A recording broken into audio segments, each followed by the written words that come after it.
सरकारी नौकरियों में आरक्षण पर एक बड़ा फैसला सुप्रीम कोर्ट का अभी अभी आया है और उस फैसले में कहा गया है कि जनरल की सीट पर कोई भी आरक्षण लेने वाला व्यक्ति दावा नहीं कर सकता अगर उसने एक बार आरक्षण का फ़ायदा ले लिया है।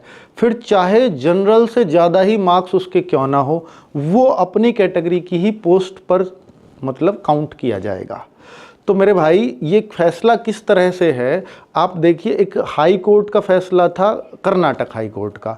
उसमें एक साथी ने जो आईएफएस जो भारतीय वन सेवा है उसमें वो एससी का कैंडिडेट था, उसने एक केस किया था और वो हाई कोर्ट के फैसले को सुप्रीम कोर्ट ने पलटा है।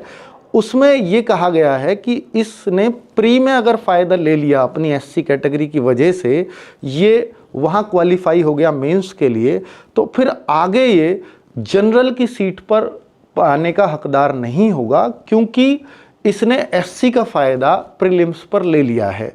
चाहे अब एससी की कट ऑफ ज़्यादा जाए या जनरली कट ऑफ एससी से कम रह जाए, तो फिर ये जनरल की सीट पर काउंट नहीं होगा, अर्थात फिर इसको बाहर होना होगा अगर इसके एससी की कट ऑफ को ये क्रॉस नहीं कर पाता है तो उस तरह का ये फैसला है। यानी एक बार अगर आप आरक्षण ले लेते हैं तो फिर आप जनरल की सीट पर सेलेक्ट होने का दावा नहीं कर सकते। फिर चाहे कितने भी मार्क्स आपके क्यों ना हो, आप अपनी ही कैटेगरी में काउंट किए जाओगे।